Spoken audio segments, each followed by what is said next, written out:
and welcome back to Beating a Dead Horse. As always, I'm your host, Sean McKinda. And I'm your host, Jackson Keller. And it is Halloween Day, which means it's time for the second part of our, usual you pick one, I pick one spooky movie month. And while you opened up with the fucking Alien vs. Predator series, and oh my god, I almost forgot that we did that. Holy shit. We can't wipe the Requiem from our memories. It forever haunts us.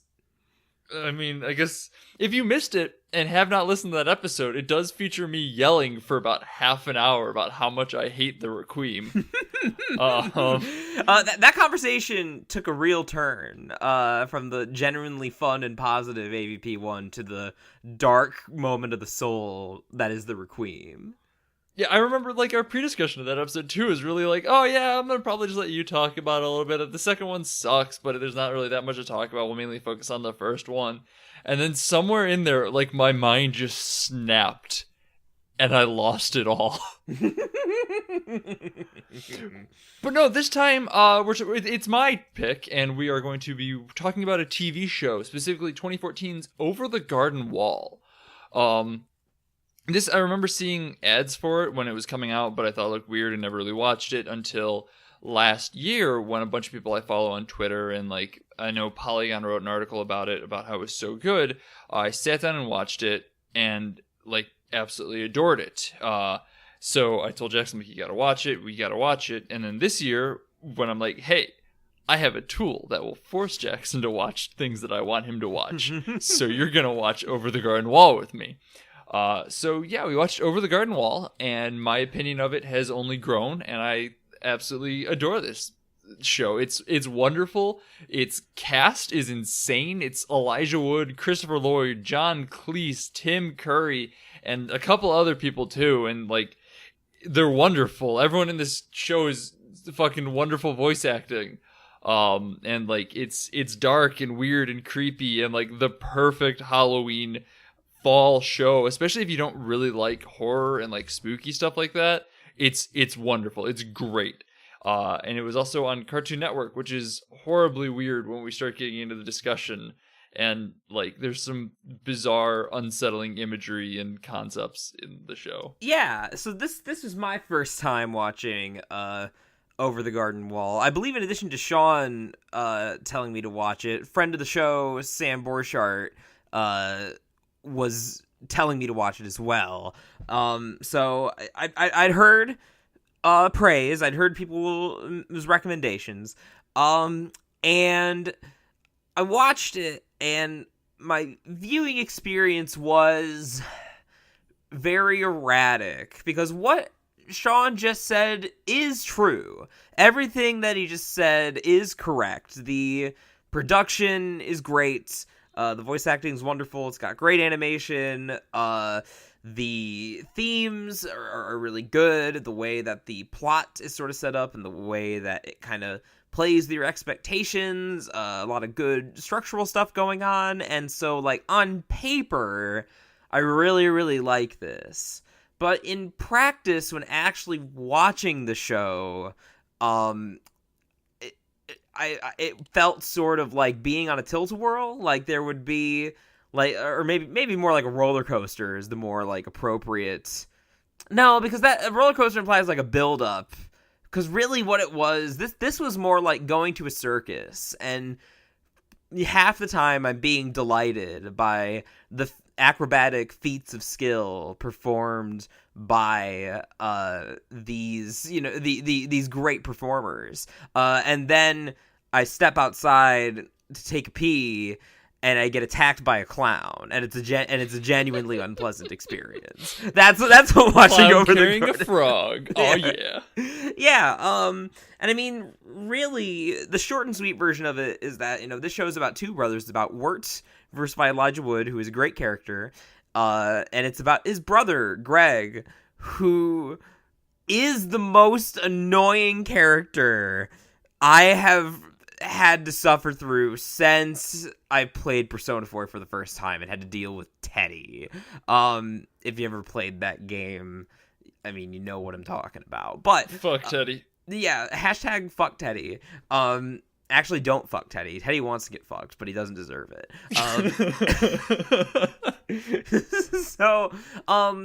So Greg was just emblematic of what I didn't like about the show, and that like the sense of humor was really hit or miss for me. Like, there were funny jokes, there were times that I laughed, especially when it was more dry and more weird, or like more caustic. Like, I really liked Beatrice. I liked her character and her interactions with Wirt and sort of their back and forth, but it felt like watching real characters interact, and then like maybe some genuinely funny side characters in the background while you had this drunken clown Gregory, ruining the circus.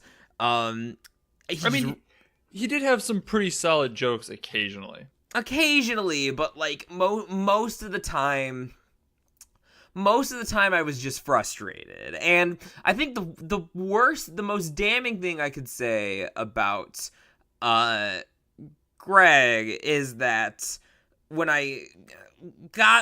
the show's like purpose like started becoming more clear, and I can maybe talk about this a little bit more in spoilers, it didn't land with as much of a punch for me because I actively disliked like one half of the main sort of duo, which is all I'll say about that for now.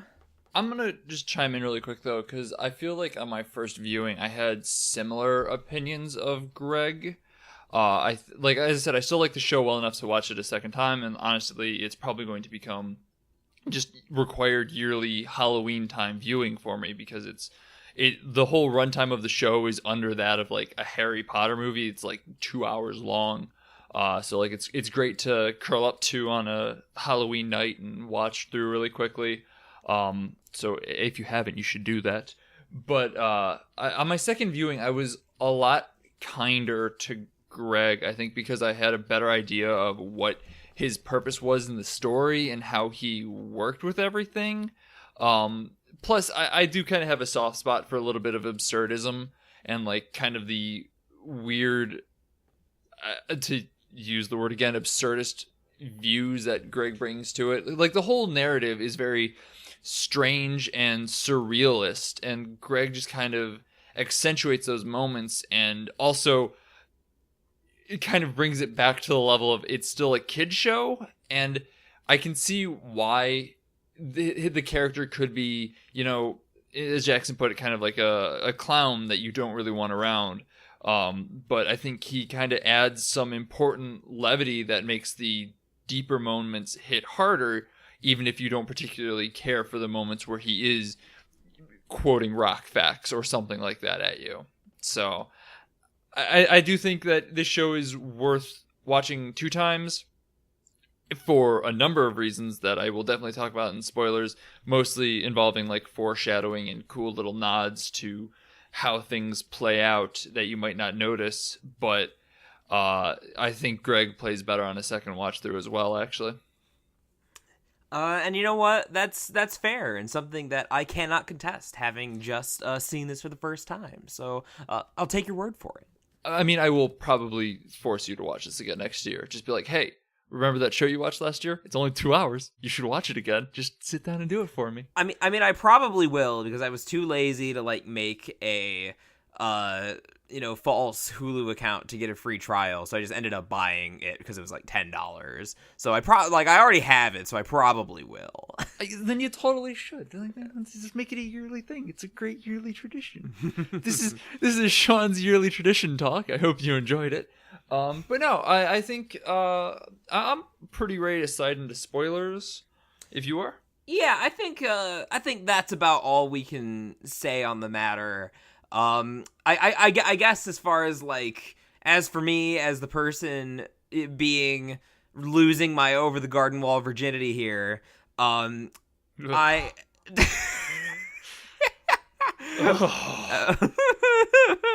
Yeah, was there a better choice of words for that?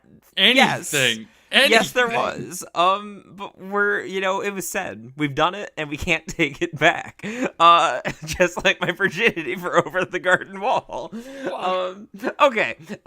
So for anyone else who has not seen the show and is curious for my take, I think it is still worth watching. I would say that the good does outweigh the bad.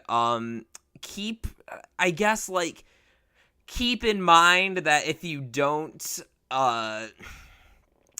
if you don't have a taste for that kind of absurdist humor, or like a character who constantly like has a frog that he captured and is constantly changing his name, like if that doesn't sound funny or quirky or interesting to you, the show's humorous moments might grate on you a bit. I guess the best way to think about it is that in Avatar, The Last Airbender, there's a scene where you're getting big important backstory about like this whole like grand war that's been going on for generations. And are you talking about the Boomy, King Boomy?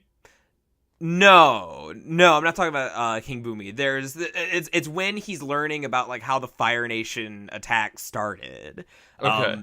And he's off in the spirit world, and the rest of his friends are just kind of looking at his like meditating body, and like Nickelodeon, like this is obviously what happened, that Nickelodeon demanded that they put in some jokes so the kids don't get bored with all this serious like gripping backstory stuff. So in the middle of it, Aang jumps out of his seat while still in the spirit world and like lets out a big fart, and and that was the most obnoxious moment in the entire show. So, I mean, you watched the sub of that, right? Like, it is an anime, so like you didn't find the American dub, right? Like, the American dub is so much worse.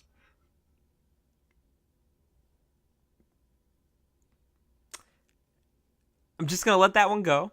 I'm just gonna let it go. I don't actually have much of a stake in that is Avatar anime debate. But regardless, if you found those kind of tone shifts annoying in that show, since I think it's got a pretty similar mix of humor and like serious stuff, I found it less annoying in Avatar, like a lot so.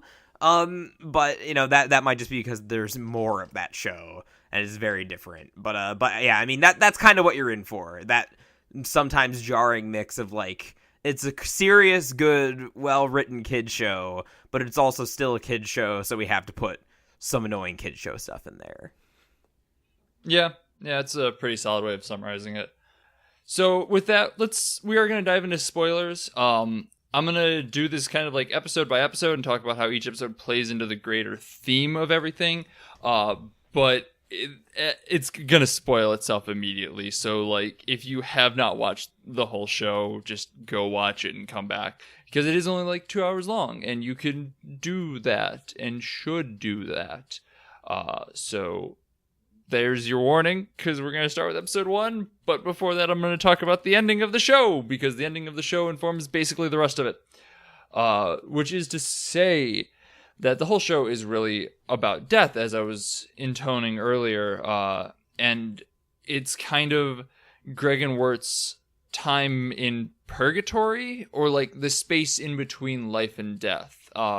We find way towards the end, around episode 9 actually, that Greg and Wirt are from basically our world, our time, and they fell over the garden wall and or almost hit by a train, rolled down a hill, and are currently drowning unconscious in a river, which is real dark for a kid's show, especially when he then recontextualizes the beginning as like them trying to figure out. One of the first things that Wirt says is like, Greg, how did we get here? Where are we? And it kind of quickly fades into, we were walking through the woods. How did we end up here? But like, if you're like me and know how the ending of the show is, he's clearly asking, this is not where I remember being. Why are we here? What happened that put us in these woods?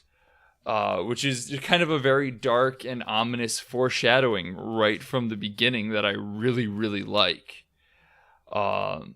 The rest of the episode, I don't know, has that much to really go on. It does set up for us the Beast and the Woodsman, who the Woodsman kind of plays the role of their guardian angel in a way, trying to keep them alive and keep them focused on not dying. Around episode 4 or 5-ish, I don't remember which one exactly, the Woodsman tells them, like, don't lose hope, stay strong in mind and body, and basically that's the way to escape from this purgatory, is you can't give up. If you give up, you will die. It's, fundamentally giving up your will to live. Meanwhile, the Beast is played by an opera singer, actually, and he is just wonderful. He's fucking so good in this show. And basically is the embodiment of death. He is undeniably horrifying. If you have not ever looked up what the Beast actually looks like, there is one frame where a light shines on him. He's normally entirely in shadow, and it is one of the most terrifying images I have ever seen, and it's in a children's show. So good luck sleeping at night with that one. Other than that, though, is there anything that you really want to talk about with episode 1, other than just kind of some setups and themes in that regard? No, not especially. I do think that, the pilot, well, I guess this wasn't really the pilot since it was based on a different sort of pilot.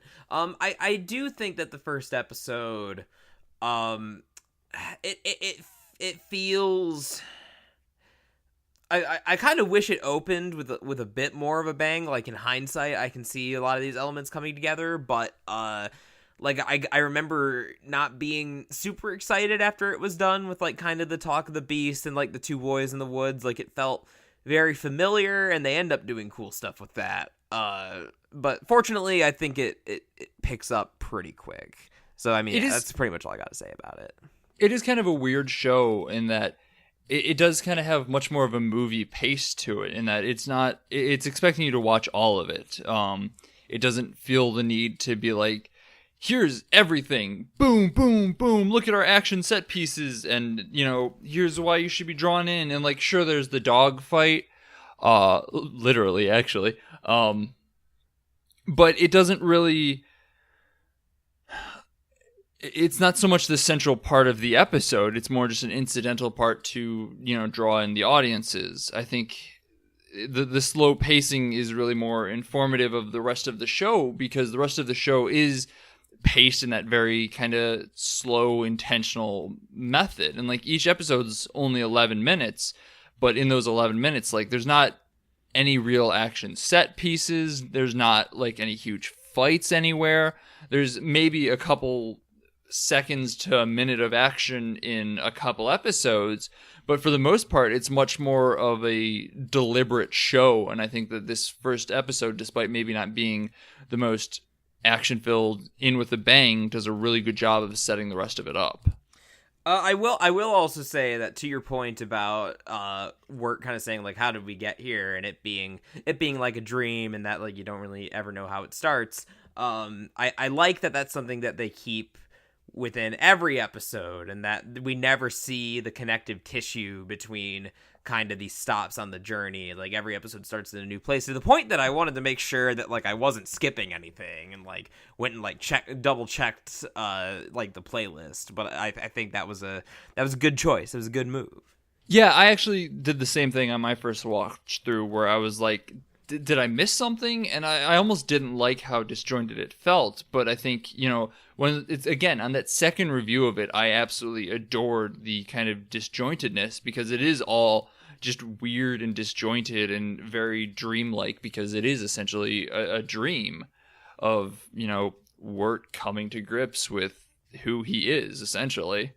So, let's talk about episode 2.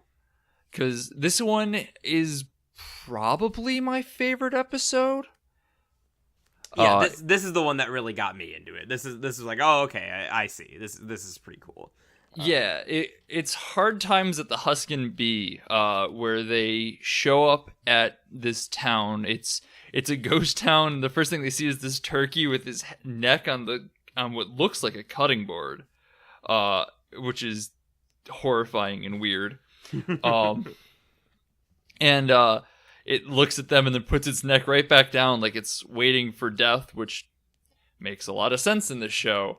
And like the first thing that they do actually when they get there before they even see this bird is they both step in a pumpkin, which ties into when they find the townspeople. They're all dressed in gourds, pumpkins and like corn shucks and everything like that.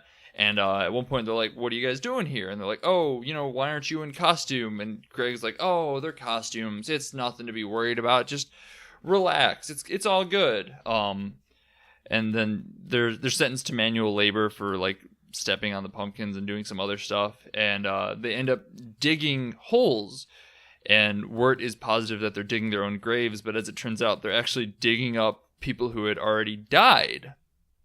And these people who had already died come back to life as skeletons and put on the pumpkins and become part of this like gourd festival thing going on.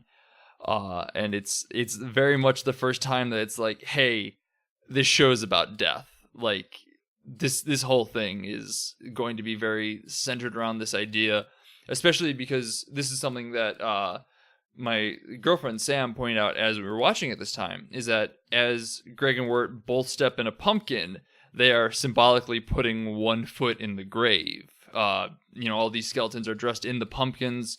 They are, fundamentally putting their foot in the pumpkin. They are becoming one with the grave in that moment. And it's really dark and really cool in retrospect. Anything to add? I'm not particularly. All right. Well, I guess this is going to be a Sean heavy episode after last week's Jackson heavy episode. I think that's a fair trade-off, and also just like since this is so focused on kind of the twist, on kind of that central theme. I do have kind of a question, maybe a debate that we could get into at the very end, because I had sort of watched a completely unrelated movie that, with my experience at that, thinking about it again, was very different, but I think maybe related to this conversation, but we can save that until like all the actual analysis of the show is done. So by all means, continue. All right. Well, I just also kind of want to mention really quick too, is that the show does a really nice job of kind of foreshadowing events that are coming up. The old gristmill at one point has a focus on potatoes, which comes into play with the Schooltown Follies episode. There's also a reference to Beatrice is a bird that Wirt helps out at one point, and she offers Wirt a favor in return for saving her life. She offers Greg a favor in return for saving her life, and Greg tries to wish for his frog, who I believe at the time was also named Wirt. The frog name changes all the time, but he wishes for him to have longer fingernails so he can be part of his musical career can take off, which comes back into play a way down the road with Lullaby in Frogland, episode 6, which, like, this show just does a wonderful job of setting things up and paying them off. So I'm going to kind of just brush over Schooltown Follies. It's a weird episode. It's kind of a Wirt and Greg focused episode.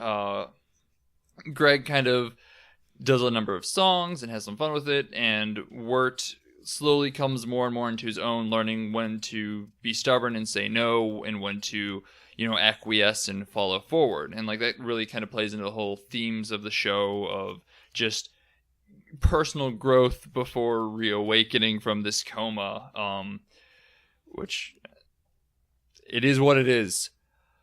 I just want to say that I think this particular episode might be like the most emblematic of the kind of whiplash I felt while watching it, because like Beatrice and Wirt subplot and their like interactions, and Wirt like kind of being petty and like spiting her, and like through that like finding like confidence and kind of his own sort of stubbornness that's gonna help him.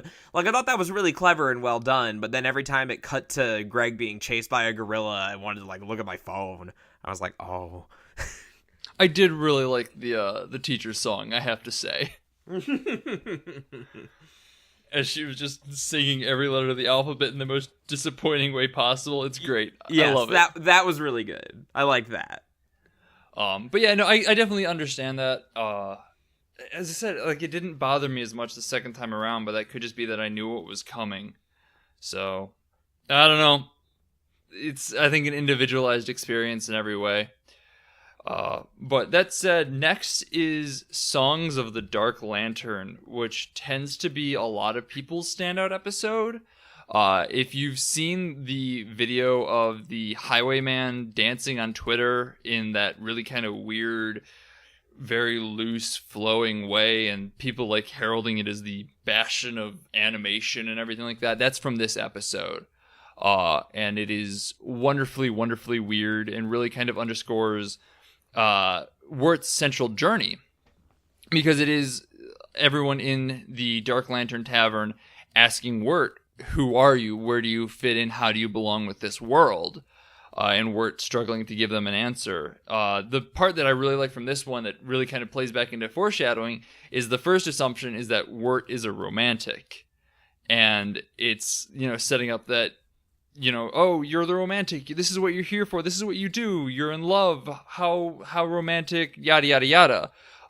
Which at the time feels very throwaway, but like when you have the context of episode 9 and you understand that they are in this situation because because Wirt is trying to be a romantic because he's actually after a girl, it recontextualizes this whole scene into like a very foreshadowingly prolific moment. Like, it all makes sense why people would assume him to be the romantic, because he is the romantic.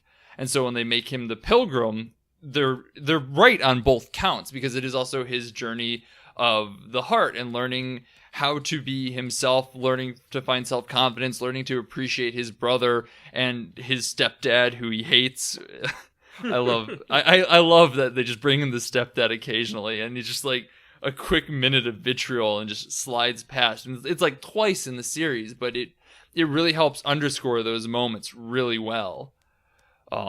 Yeah, no, fucking Songs of the Dark Lantern is a great episode. It's weird in this. I'm going to say that a lot about the show. It's weird. It's lovely. It's wonderful. So yeah, let's slide into Mad Love, episode 5. Which features John Cleese as Quincy Endicott, and he is absolutely wonderful, and it is a kind of weird episode. It does a little bit of setting up, like, I guess, kind of... Mad Love is one of those episodes where I'm kind of having a hard time pulling as much theme from it, but I don't necessarily think that it's a bad thing. It kind of feels almost in a way like a filler episode, but it's a really enjoyable filler episode. The most that I really get from it is, one, and this is something that we looked up as we were watching it, peacocks are a sign of death. That's just a thing. I don't really know like if there's a specific culture that they are for. I've never really heard of it before, but Sam, once again, was familiar with it. As well as the other thing that comes from this episode that's very clear is that they're looking for 2 cents to pay the ferry. Yes. Like, that can't be any more on the nose if they tried. And No. I love it. Like, I do. It's great, but... Well, it's also funny because that's a great example of how, like, they play it off as a joke so well that, like, you don't really think about that connotation, because, or at least I didn't, because I was too focused on, like, that they're setting up that, we're randomly in this wealthy, like, Duke's sprawling mansion, and they're pretending to be his nephews, and it gets into a really funny conversation between Wirt, Beatrice, and the new horse character, who's only in this episode, whose fear obsession is theft, so like Beatrice and the horse are like, yeah, we're gonna steal this guy for everything he's got. Like, we're not gonna scam him. Like, we're gonna sit here. Greg's gonna distract him. We're gonna cut and run. And Wirt's like, come on, guys. Like, is that really ethical? Like, sure, he's rich. And he's like, how much is the ferry anyway? And they're like, oh, it's 2 cents. And Wirt's like, oh, well, I mean, maybe in this case, yeah, he probably won't notice. It's a really funny moment, and that's a really clever way of kind of disguising that and not making you think about it the first time around. Yeah, it's really easy to miss. Like, I don't know that I really even came across it the first time around. But, like, this time, once again, when you have that context of death going on, you're like, oh, to pay, Charon the ferryman, or I guarantee I'm going to get flack for how I pronounced that. I could have pronounced that 100% right, and I'm going to be told I'm wrong. But, paying the ferryman 2 cents, 2 cents on the eyes. Like, the idea of 2 cents and death are, like, just prevalent in so many different cultures and themes. So it's kind of a cool little nod. The other cool thing that I noticed about this episode, or actually, technically, once again, episode 9, is as they are walking through the graveyard in episode 9, you can see a gravestone that reads Quincy Endicott. So it's not so much foreshadowing as retroactive foreshadowing. There's probably a term for that, but I'm going to call it retroactive foreshadowing. Because, like, once you find out that they are, in this coma / drowning / purgatory world, whatever this is, like, seeing that gravestone makes a lot of sense as to why they're envisioning all these people. And I want to say that there are more gravestones with more people's names that they came across, but I don't remember off the top of my head, unfortunately. But it's really cool, and like this show does like a great job of setting things up and paying them off, like in that same way of foreshadowing and reverse foreshadowing. I don't even remember what the fuck I called it anymore. This is a nightmare. Which, I guess, do you have anything you want to add on this episode? No. The horse is great. The horse is great. The horse is wonderful. Although I gotta say, I'm surprised that you like the horse when you don't like Greg. So this is something I was thinking about too, and that a lot of it was easier to swallow the absurdism when it was coming from the world and not from Greg. Does that make sense? Like, the most annoying thing to me about Greg was how many problems he caused and how predictable it became. That, like, whenever there was, like, a simple solution, Greg was gonna fuck him up somehow. And it stopped being funny very quickly. Yeah, I can see that. Like, admittedly, I never found Greg fucking things up funny. And I also definitely understand why it's grating. But once again, it really does kind of play into the story and the narrative of growth for Wirt, just in general. Because all of these fuck-ups are him learning to accept his brother and understand how his brother works, as well as leading him to adventures of self-growth and whatnot. And it's all reflective in the episode 9, Into the Unknown, as, Greg derails everything that Wirt is trying to do once again, and plays into that. And I feel like this is going to be another one of those things where you're going to be like, yes, it all thematically makes sense, but it is not great for me. Thank you, True Grit. I mean that's basically what it is. Because for me, it's like Teddy from Persona 4. That's the last time I had this experience where, like, I see the pieces line up. I see the thematic point for how Greg's, like, kind of the chipper brother who, like, and, the scene I really did like with him, I guess we're jumping the gun a little bit, but, like, the scene I really did like with him was when the Beast was giving him all these impossible tasks, and, like, Greg used his Greg logic to not give up hope. And, like, and it, like, really outlasts the Beast in this, like, kind of crueler world. Like, I liked that scene. And so, like, the themes, they're all there. But just the, like, I guess the problem for me as an emotional beat was that when Wirt was, kind of realizing that he should be appreciating his brother more, and, like, that he doesn't want to lose him, and that, like, he had been too hard on him. Like, in the end, I still felt like, oh, like, Wirt was perfectly justified of being fucking irritated with him. Because I was fucking irritated with him. And so even though I, like, see the themes, I didn't feel them, which is a shame. It's the whole issue from True Grit, basically. It all makes sense, it's just not necessarily working on a personal level.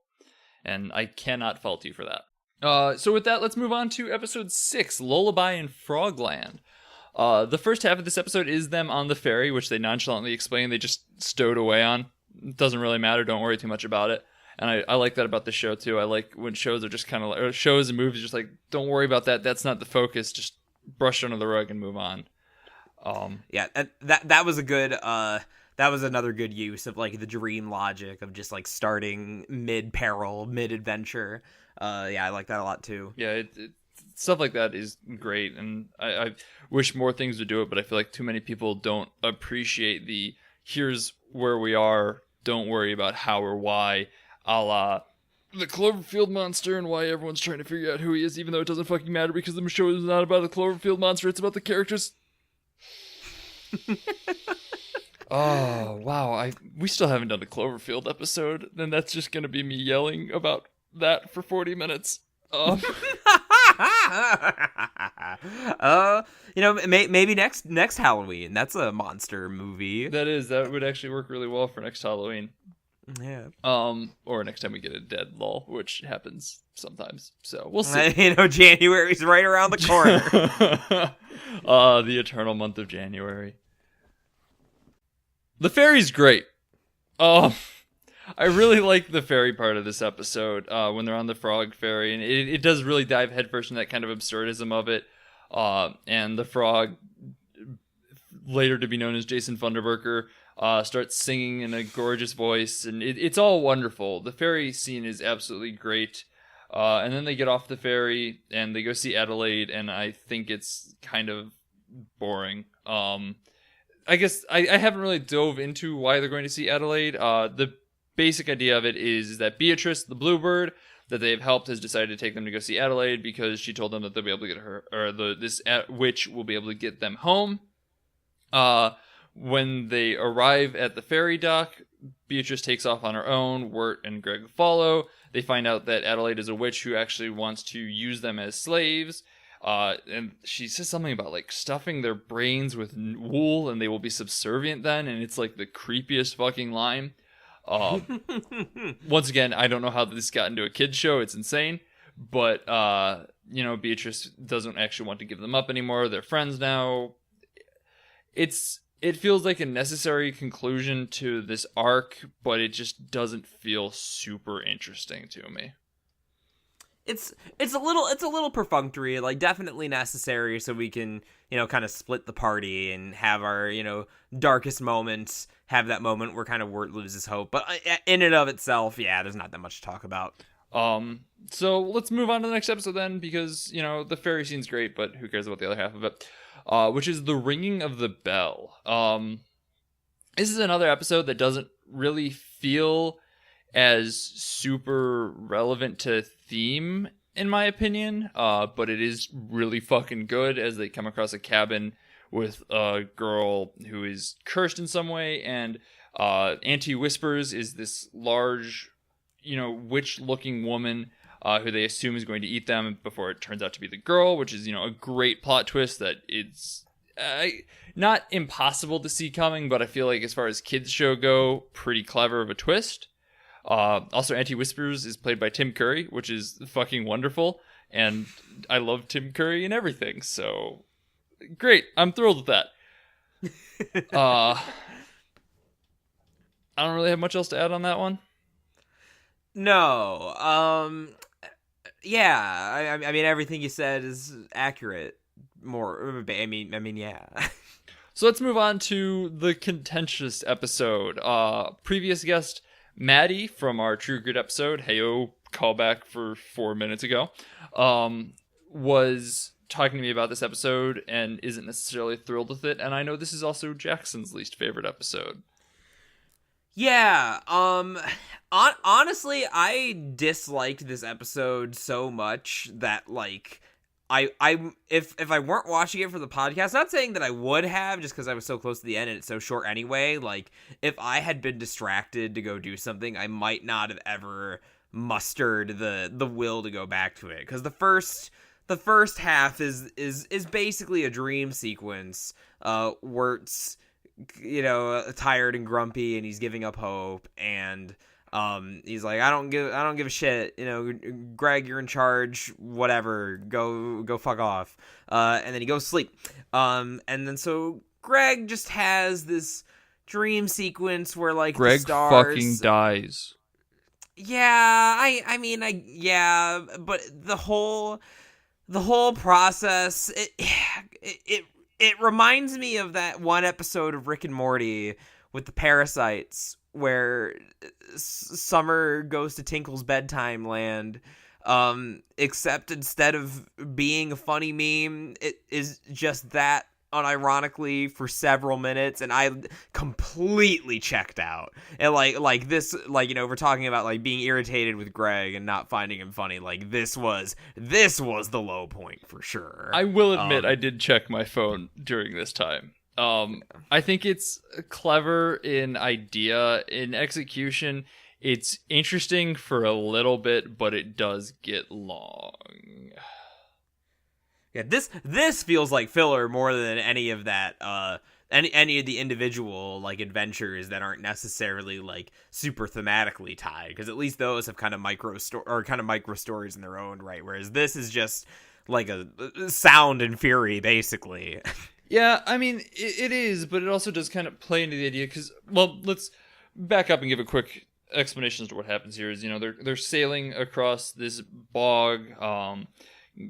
If you know, light and darkness, Greg is purely lit, and Wirt is like 99.9% in darkness, except for a little bit of light, you know, playing on the idea that he's mostly given up hope, but there's, you know, something there left. And then they go to sleep in the leaves, and then like Greg's spirit just leaves his body, in a very, very clear metaphor that he died, which is dark. It's very dark.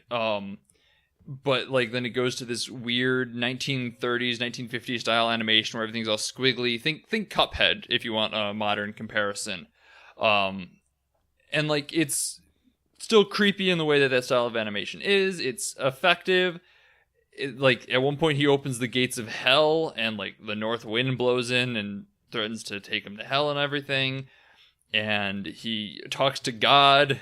And it's wild. It's a wild concept, but it does just get a little long, unfortunately. And like without it playing, you get what they're going for pretty quickly, and you can kind of just check out after that. As I said, I checked my phone. Like there's not a whole lot of like additional subtle metaphors or anything going in here, other than hey, Greg fucking died, but then he comes back to life and decides that it's his time to go talk to the beast and, you know, come to grips with saving his brother. He takes over the role of the older brother, which, you know, plays off the first episode where he's like, you know, Wirt, Greg is your brother. You have to take care of him. He's your responsibility. And it flips in this moment as Wirt gives up and plans to die. But overall, it's a low point, unfortunately. For as interesting as it sounds like it could be and should be, it just kind of grates. Yeah, I mean, honestly, like, I like, as far as, like, the beats, like, I watched this episode, like, literally 3 hours ago, and I have already completely forgotten, like, all the individual things that happen after, like, Greg's soul leaves his body until he talks to God. I was just not having it. I was completely checked out. Yeah, it's strange. Episode 9? Episode 9, because fortunately, it would be a shame if I skip this series, because this episode is great. It's where we get our reveal, it's where we get our twist, it's where we get finally our context as to what kind of background the boys have. You know, which, you know, it was kind of hinted at that, like, they come from a more normal environment than, like, you would think based on their appearance and, like, the world around them. But, you know, it turns out Or's just an awkward high school guy, and he's got a crush on this girl, and, you know, he's really anxious and not confident, and he doubts himself all the time, and he thinks that there's this Chad named Jason Venderberger or whatever, and, you know, you think that, you know, he's gonna... Sarah, let's go. So this is my favorite. This might be my favorite part of the whole show, is when you get a shot of, like, you know, this dude in a Letterman jacket, like, who you're expecting to see in this kind of, like, high school trope of, like, I'm a, you know, scared little boy who's got a crush on this girl and can't muster the will to ask her out, and then, like, some football player, like, swoops in and takes her.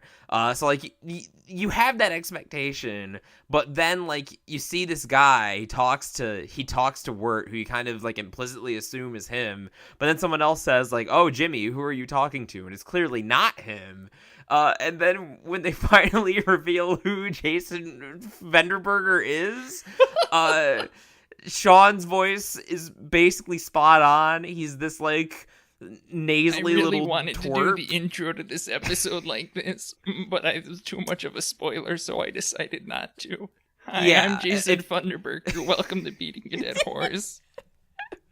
And I'm your host, Jackson Keller. Yeah, this is great. And I mean, the best part is when they go to the graveyard and like, he's got like this mixtape for her and literal mixtape. We have to say it is on a taped cassette, and this is clearly set in like probably 2014 when it came out.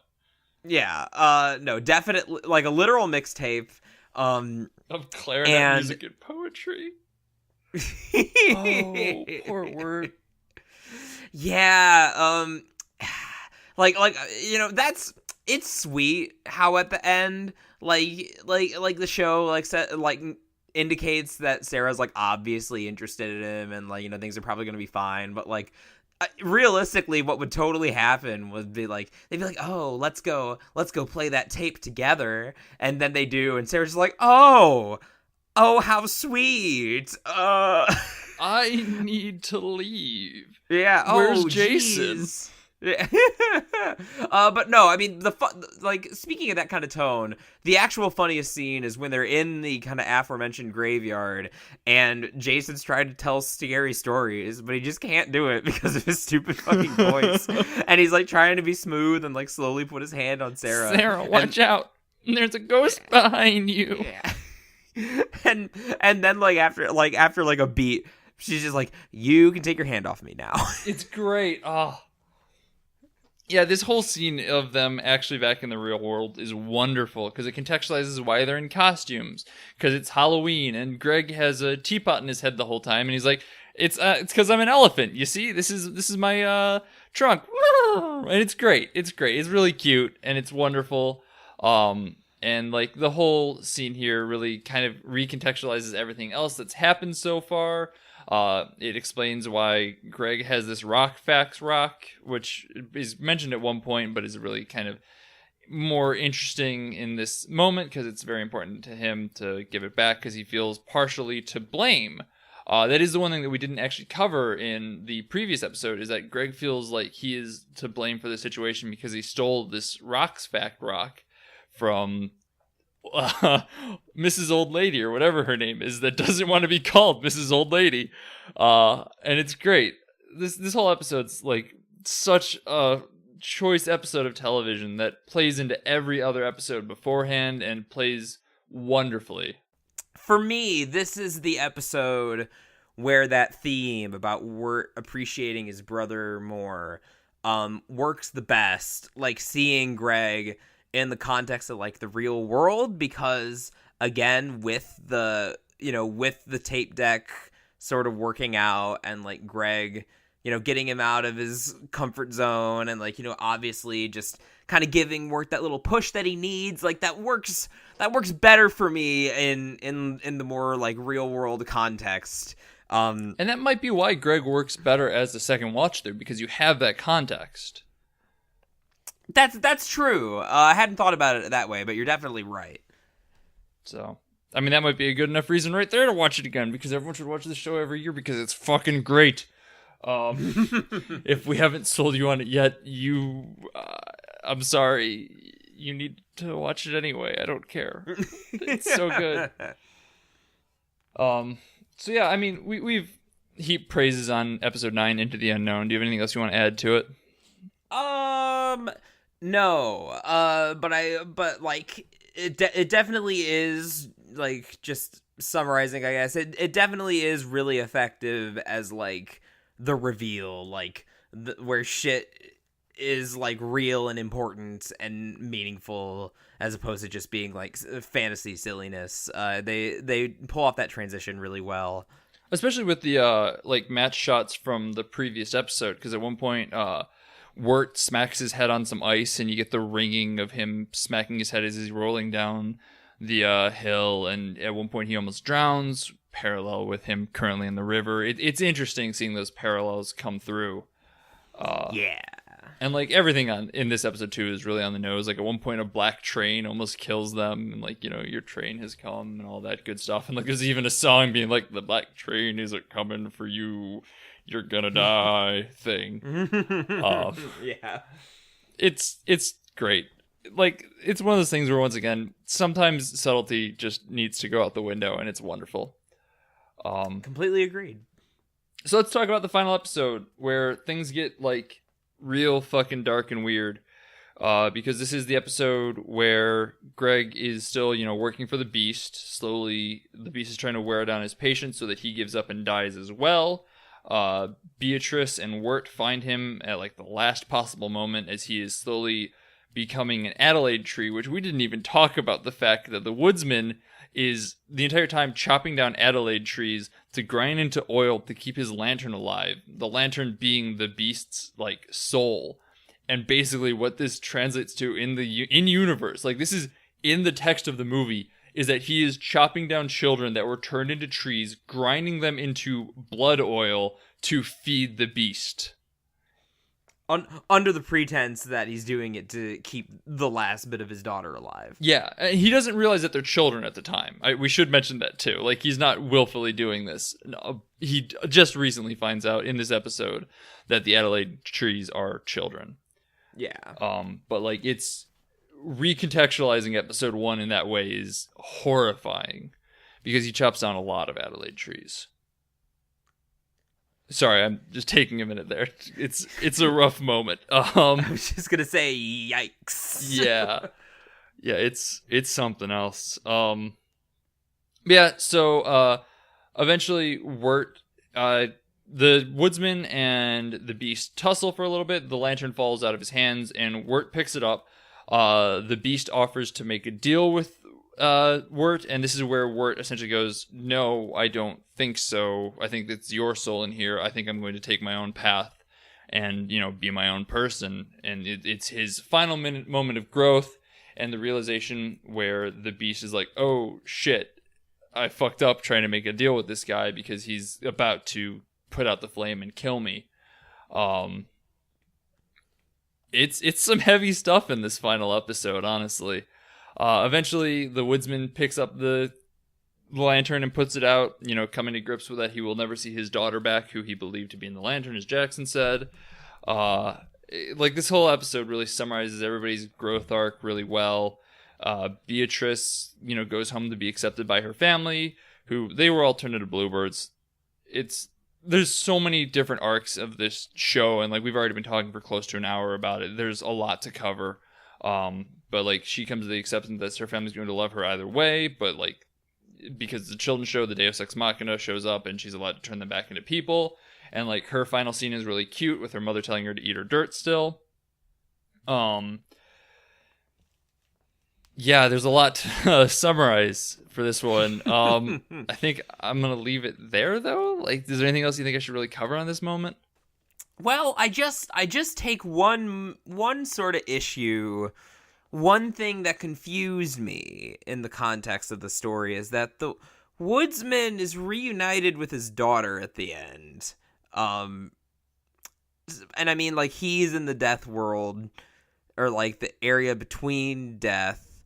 So why did she come back? I mean, in my opinion, I think it's just because of it being a children's show. Yeah. I think it would be kind of dark to be like, hey, this is literally me killing a child. Like, yeah. This is me extinguishing the soul of my daughter. And that's, like, the whole him chopping down Adelaide trees that are children are things that, like, you need to kind of think through to get to that point. It's not as clear that he's, like, using the blood of children in those moments. But whereas this one's like, I snuffed out the soul of my daughter. This is something that I say aloud type of deal.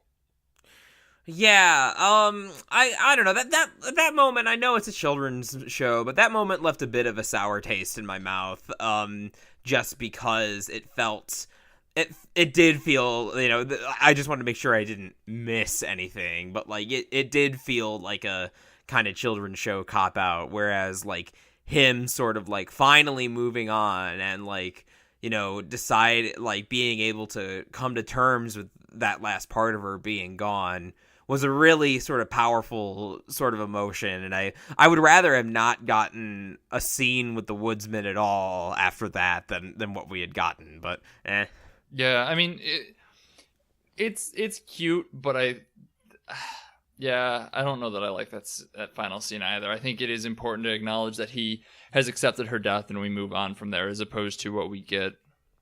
Yeah.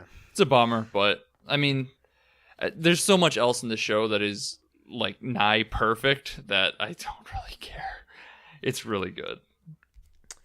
Well, so here's sort of my final question. That I don't really have an answer to or a concrete thought about, but I think it's an interesting question to consider because for our Halloween festivities, Haley and I watched The Sixth Sense, and I've never seen The Sixth Sense. Wow, I can't say that movie's title. I've never seen that movie before.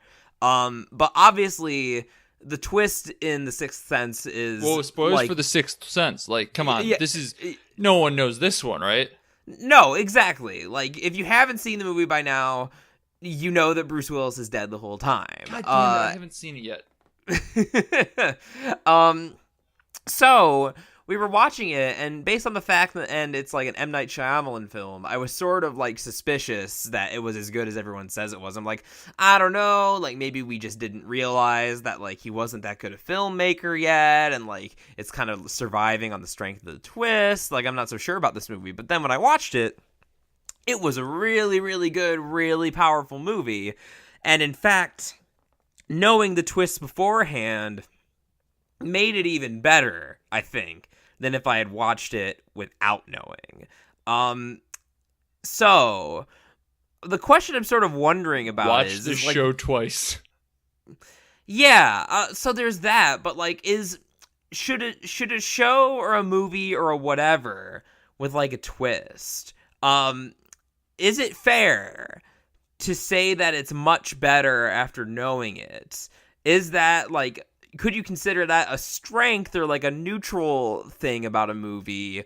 Or like, should an ideal twist be like really good with few problems the first time, and then the second time like it all sort of makes sense? Because I feel like I'm of two minds about it, because on one hand, like, watching it for a second time in general, I think, really shows you the true colors of a movie, of a show, of a work of fiction, as to whether it holds up or not. But on the other hand, like, without sort of you encouraging me to do so, I doubt, like, my first experience watching this particular show just wasn't quite enough to compel me to go back and revisit it, I don't think. So I don't know. I don't know where I sit on this. See, it is kind of a tricky question at that point, I do think. I honestly, I think it's going to be another one of those instances where it's kind of a person-by-person, case-by-case basis, and I realize it's kind of a cop-out answer, but simply because of how much of it is personal taste, like, it is the type of thing where, because I really liked watching it the first time, I thought the second time actually really enhanced a lot of it, but that was because I liked watching it the first time. So, like, you didn't like it as much, I can still be like, here, but this is why it gets better, and give you my reasoning behind it. So, like, I feel like in those instances, you get the right person to encourage you to watch it again, or you get the right person to say, don't bother, it's not worth it. I don't know. I guess basically what I'm trying to get at here is it's really going to be case by case, and who you know and who knows how to tell you whether you should watch a movie a second time, because you're not wrong in that, like, being told to watch it a second time isn't always the right answer. Sometimes you just don't want to. Yeah, and this is not supposed to be like a dig on the show, and obviously it's kind of an unanswerable question, if only because it's so broad in how many different cases. But it is, like, I think it is just interesting to think about, like, how in how you first engage with the show can impact your overall opinion of it. I might I might be like increasingly like not caring about spoilers for this reason, because I feel like with you know, other shows, other things has happened. I was a real late to the party on Game of Thrones, and so obviously I knew what the Red Wedding was, and the fact that I knew what happened in it like made like the themes watching it the first time made it feel more like kind of a Shakespearean tragedy than like a shocking twist, which was kind of satisfying in its own right. So I don't know. Maybe the answer is to not care about spoilers. Maybe. At the same time, though, like there is an element of like joy coming into an unknown twist and everything like that. So, and like I really like the first time watching this too. Like I think part of this is that, you know, I recommended doing this for the death cast. So you're like, all right, there has to be something death related to this.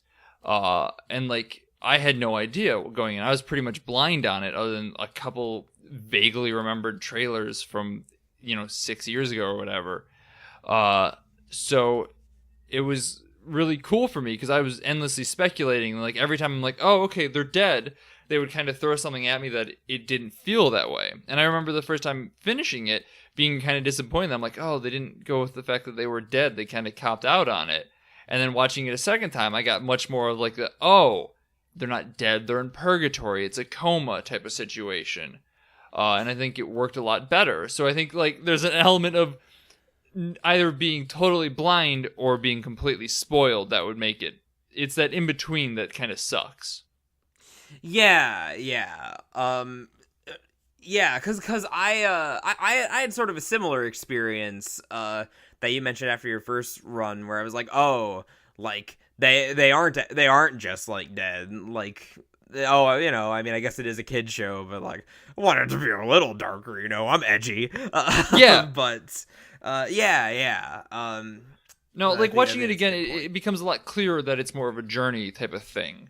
So it's, as I said, I think part of it too is I just gave you too much of an expectation that there would be death involved with it. And like, I've done this before. I don't remember what the other thing was that we were talking about at one point, but I feel like I overhyped a twist in something and you were a little let down by it simply because there's The Mist. It was The Mist. Yes. It was. Oh my God. 2 years running. So like it's just a matter of finding that balance, because I do think that there's an element of knowing just enough that it's just not as good. It's, if you know all of it, you can kind of appreciate the setups and payoffs. If you know none of it, you can appreciate the internal conflicts of trying to figure out what's going on. So it's watch it a second time. I don't know what else to tell you. Well, you know what? Just for you, Sean. Next Halloween, I'll give this another watch. Remind me. Especially because it's only 2 hours. It's only 2 hours. It's so good. It is only 2 hours. It is just basically like you could just you could remove the credits, and this could just be like a full like animated feature film. It is the perfect Halloween movie. Like, it is so good for fall. Especially if you're not a horror fan and like you don't want that unyielding horror. It's great. It's perfect. It's so good. I mean, this was definitely a better use of my time than seeing the new Halloween movie. I'm glad we did this week instead of that. Yeah. Although I ended up seeing anyway, so I guess asses to me then. Yeah, I mean, you know, whatever. You can do whatever the fuck you want with your time. So yeah, I guess go watch the show in case it hasn't been totally clear from what I've been saying now. And if you have watched the whole thing through, I guess our conclusive discussion works really well for you, because now you know everything that's coming and you can appreciate the little subtle details of it. If you somehow only got half of it, I'm sorry, because I probably just disappointed you like I do with Jackson every single year. Oh man, I can't wait to be disappointed by the Halloween pick next year. Well, if I do Cloverfield next year, you already know all of that. That's true. That won't be a problem. And I fucking love that movie too. But sorry, not related. I guess with that, I've been Sean McKinda. You can find me on Twitter at Sean_McKinda. You can also find me on Twitch and stuff like that. And this is an announcement for the podcast, because I haven't said it anywhere else yet. This Saturday, November 3rd, I'm going to be streaming for 12 hours with our friend of the podcast, Sam Borchardt, for Nationwide's Children's Day of Play. If you'd like to come hang out with me, give me some support, help me keep my sanity at least a little bit, because it's going to deteriorate through the day if last year was any indication. Please do so over at twitch.tv/helpus_Skippy. And if you would like to donate, you can do so at any time. It's going to the Nationwide Children's Hospital in Columbus, Ohio. You can go do that by going to extra-life.org/participant/Sean-McKinda. You can donate at any time there. Anything helps, and it's all going to a good cause of children's hospitals and stuff like that. So go do that, and if you forget the link or anything like that, you can always come check out my Twitch chat. And also I'll probably throw it in the description of this episode. So yeah. Lovely. I'm gonna try and be there. So be there or be square. Hey. Yeah. I'm Jackson Keller. You can find me over at that deadest of horses, my Twitter, at Jackson J. Keller. I have set up that Ask FM account. Sean made me last week after saying I was going to do that and not doing it. So that was also Jackson J. Keller. If you want to ask me a question and interact with me more directly, because Twitter is garbage fire. Correct. Absolutely correct. And if you want to find the podcast on that garbage fire, you can at BADH_cast and tweet us with questions and stuff like that. As I said, if you want to get in touch with Jackson in a different way, you can always tweet at that, and I will message it to him, because I still pay attention to Twitter and everything like that, because #branding. As always, shoutouts to Loads of the Highway for the use of our theme song. It is Suicide Alternate Take off the album High Octane Low Expectations. Go check them out. They're on Spotify, and they're a pretty cool band. Also, shoutouts to 25yearslatersite.com. If you are listening to this at noon, you should probably check that site again in about an hour, because there might be something up there from one of the hosts. Just saying, there might be a couple page essay with, GIFs and stuff on certain movies featured around Halloween and how camera might play into them and stuff like that. It seems like a cool thing for you to do. If you are listening to this at any other time, just go check out 25yearslatersite.com. They're great people. There's a bunch of really cool stuff over there. A bunch of analysis and stuff. There used to be a big focus on David Lynch, but they're branching out into a bunch of different areas. So go check them out. Give them some support and love, because they continue to host our podcast. And this is 2 episodes in a row where I'm proud to be on the site, as opposed to lightly ashamed because of our anime references. Yes. I can't believe that 25 years later decided to host my long-awaited multi-page analysis of Grabbed by the Ghoulies for the Xbox. Oh, unknown masterpiece or piece of shit? You decide. So next week, because we're going to be kind of changing beasts a little bit here. We've over the summer we focused on more AAA releases, trying to hit some of the more SEOs and stuff like that. But we're kind of done with that, and we want to focus on things that we actually want to watch. We're done watching trash for your amusement. We're not dancing on your puppet strings anymore, fans. Which is why we're going to watch Upgrade. It's trash. Great. It's gonna be trash. I can tell you that right now. We're gonna pick trash of our own accord, not to satisfy the whims of any government. It's our decision to choose fucking garbage. Especially because this movie is apparently like Venom, but if Venom had teeth, and not just like creepy Eddie Brock teeth, but like actual edginess teeth to it. I'm really excited about this movie. It looks like the type of B-movie schlock garbage that we love, so. Trash was the only thing I was good at, but at least I always trash for what I believed in. We couldn't get by without a Metal Gear reference, could we? Got you at the very end. You kind of snuck in there with that Avatar reference, which is close to an anime. So it's close, but like most of our audience has actually heard of that. That's fair. Yeah. It's more in the up and up mainstream. So I mean, they're making a live action Netflix about it. So yeah. And they did make. Speaking of M. Night, they made that last Airbender movie. Oh yeah. Oh wow. Which is I've watched that. That's the biggest piece of shit in the world. That's really bad. Is it worse than After Earth?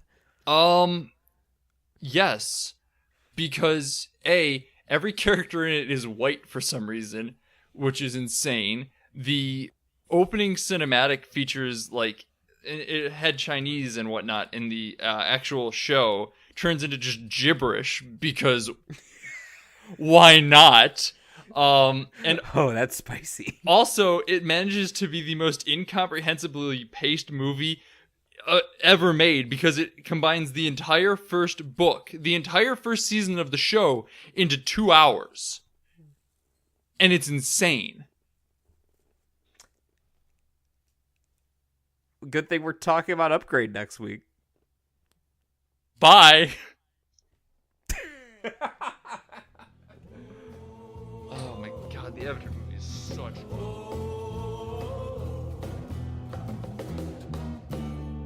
Don't you go into the ground. Don't you go